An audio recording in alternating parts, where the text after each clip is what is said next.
You need to make sure that you get your Italian wedding day timeline right. If you don't, it can cause problems on the day. It can mean your guests don't enjoy your wedding, you don't enjoy your wedding, and your suppliers can't do their job properly. Ciao, I'm Lucy, wedding planner and founder of La Lista. I'm here every week to give you a dose of Italian wedding planning wisdom. Truly, the key to any good wedding is having the timings right. We've all been to weddings where maybe one bit of the day's gone on a bit too long or another bit happened too quickly and you missed it. So nailing your timings really does affect everything on your day. Imagine on the day if you didn't have enough time to do something that you'd really wanted to do because the caterers ran out of time or the photographer had to go home. You do not want this to happen on your day, and I'm going to talk you through the ways to make sure that this does not happen to you. Planning your timings is a little bit of a puzzle because there's quite a lot of things to consider. So you've got what your suppliers are bound to in their contract. So some suppliers will have a set number of hours. Then you're balancing the things that you actually want to happen on your wedding day, and you're balancing things like the sunset and when photographers might want to take certain pictures. So there's quite a lot of elements that need to come together to produce your perfect timeline. So the first place I'd start is literally downloading La Lista's timeline. We've done some thinking for you. You can go and get it and you can see what a typical Italian wedding day could look like. And this is a really good place to start because it factors in some of those things like the length of a catering service, when the sunset would be, when a ceremony normally is in Italy. So if you get your hands on this, you've kind of got off to a really good start already. We'll link below in the comments a free timeline. So to build your timings, I would always start with when you want to have your dinner. So dinner in Italy is typically 2 or 3 hours long, and obviously it depends on how many courses you've got. It also depends on how many speeches you have and how long the catering service will be. So some caterers serve things really quickly, some don't. And you'll have to ask your caterer very clearly what is their length of dinner service for the menu that you're having. From here, you can build in your speeches. So everyone says a speech is 5 or 10 minutes long, and it never, ever is. Always allow 15 to 20 minutes for your speeches. I'd suggest that it's really nice to sit down at the table when it is just starting to get dark, so the sun is starting to set. This is usually in Italy somewhere between 6:30, 7:30, 8 o'clock. So you can go from somewhere around then, depending on the seasonality, the month that you're getting married in. It's really nice to sit at the table at this point and have it get dark as you go through your meal. Not only does this add an amazing atmosphere to your day, it means that the lights that you've probably invested in, some candles, really come to life and people get to see the table in the light and the darkness. When you're at the table in the dark, it also really starts to feel like the party's going to happen soon. It builds up some atmosphere. So let's imagine that you get to the table about 7:30 and we'll go from there. Now we're going to work backwards. So usually we'd announce dinner 20 to 30 minutes before that moment where you're seated at the table. This is because when you announce dinner, the first time your guests probably won't hear you and they won't take any action. The second time, maybe they'll take some action and your MC will actually feel heard. They'll drink their drinks, they might go to the toilet, they'll go to the table plan and slowly find their seats.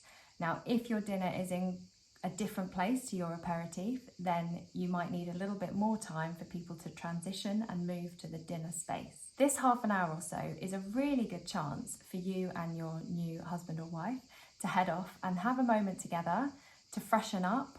I always advise a shirt change for a guy here. Always bring 2 or 3 shirts to your wedding day, guys. Freshen up, get changed, have a moment together, and maybe even have some photos so that when your guests are all at the table, you can be announced into dinner. So now we're thinking about the aperitif. So we've got to 7 o'clock announcing dinner. If we say normally an hour and a half to 2 hours of aperitif is what caterers include. So imagine that your guests are starting their aperitif around 5:30. That means your ceremony is half an hour before that, which is 5 o'clock. Now this is all assuming that you're having either a symbolic or a civil ceremony that's all in the same location as your aperitif and your wedding reception. Obviously, if you're having your ceremony somewhere else, then you'll need to build in the time to get to the ceremony, to have the ceremony, to get back to the transport, to actually have the transport, back to the venue, and that's the moment when you start your aperitif. So let's say that's at 5:30. If you're having a church ceremony, that's probably going to be a bit longer, so maybe 45 minutes or an hour. Obviously, that will also need to be factored in. A little bit of advice here is that we always need to think about people moving. It takes a bit of time for people to move around. So, for example, even if you have a welcome drink and you need to move people to the ceremony, that's going to take 10 or 15 minutes, even if it's really close by. People are quite slow to move. They don't necessarily fully know where they're going, and it can always take a little bit of time. Same again, if they've got to get to transport, it can take a little bit of time to get there, to get on it, and to get it going, and to get off again. All these things, just building in 5 or 10 minutes for these things to happen, depending on where they are and how long distance is. So before your ceremony, I just talked about it there, you might have a welcome drink. So usually I'd always advise this is only about half an hour, maximum 40 minutes before your ceremony. This is a really nice way to get guests there early. So with an Italian wedding, maybe people don't quite know where they're going. It's quite a nice idea to get everyone there that bit early and build in a little bit of contingency if people don't quite manage to get there easily. A welcome drink often is included with a caterer. You might have some water, flavoured water, soft drinks. You can often add things like Prosecco and beer if you want to at a cost. With an Italian wedding being often in the sunshine and in the heat, we don't suggest that people take their seats for a ceremony until 5 or 10 minutes before the ceremony itself.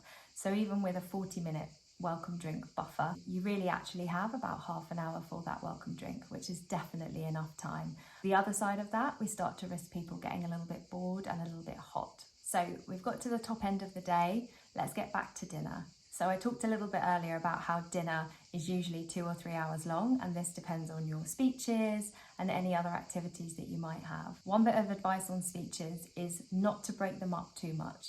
I definitely think breaking up speeches is a nice thing to do. It's quite nice to group them together in pairs so that you have maybe 20 minutes, half an hour of speeches, then a couple of courses, then another speech or two. Now, the reason for this is an hour or more of speeches when you've got them all together can be a little bit hard for people to get through. And to be fair on the people that are speaking at the end, people might not be as interested by the end of their speech, and that's a little bit unfair on them. Equally, they may want to get it out the way, and obviously each to their own. How you do your speeches is totally up to you. If you do decide to break them up, having your 2 pre-me courses together without a break in the middle is quite important for cooking. If you decide to break up your pasta or risotto courses, it can mean that the dinner gets extended further, because if you have a speech, usually the chef won't start cooking that course until the end of that speech, because it only takes a tiny bit of time to cook that course, and if they get it wrong and overcook it, it's obviously absolutely sacrilege in Italy. So it's better to have a couple of speeches, have your 2 pre-me courses together so that there's no risk to that cooking and there's no delays by adding in speeches and then time for cooking. And then after that, have another couple of speeches while the secondi is cooking, which tends to take a little bit longer anyway. So towards the end of the dinner, you'd usually have a dessert, or you might have a cake cutting that you then serve as dessert. These are obviously traditions in Italy, and the cake is actually one of the most important moments of the day to Italians. Often we would do the cake cutting quite close to the dinner table if it's being served as dessert, so guests don't necessarily have to get up, watch the cake cutting, and then transition back to the table for dessert, because that's a little bit clunky for us. And often once people are up, they are looking for the bar and they're looking for the party. So if you're thinking cake cutting and then party, having the cake somewhere else is a really good idea.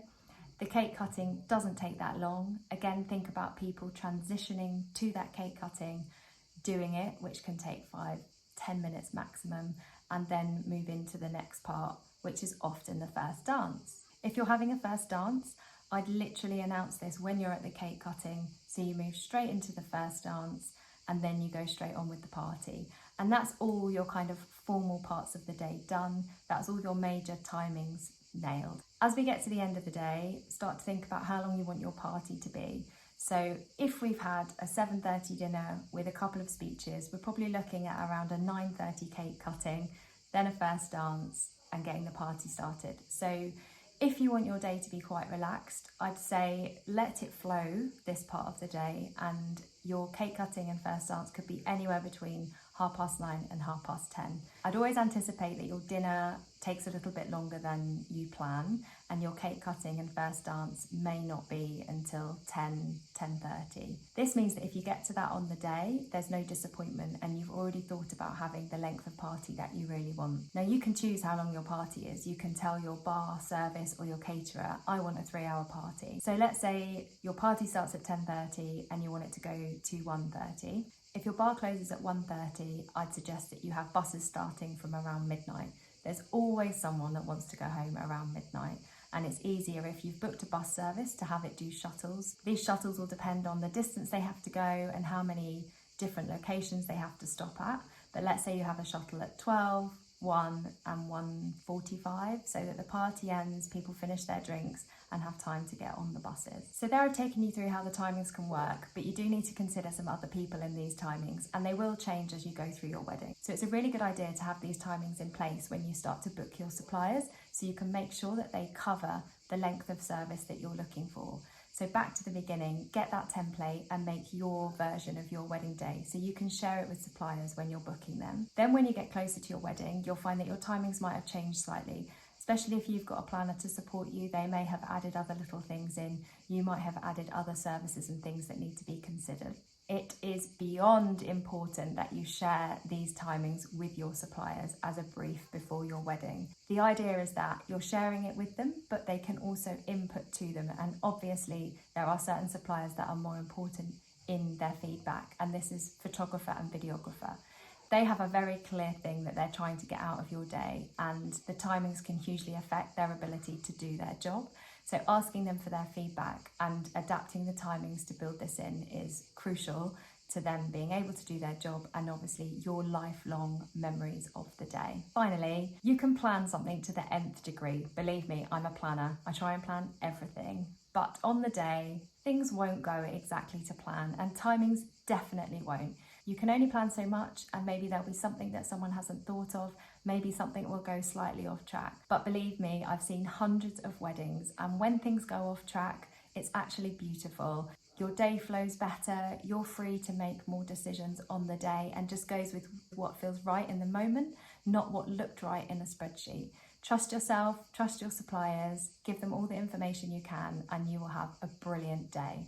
To get more advice like this and to make sure that your Italian wedding is easy to plan and enjoyable when it comes around, subscribe to our channel. You can do so by clicking below.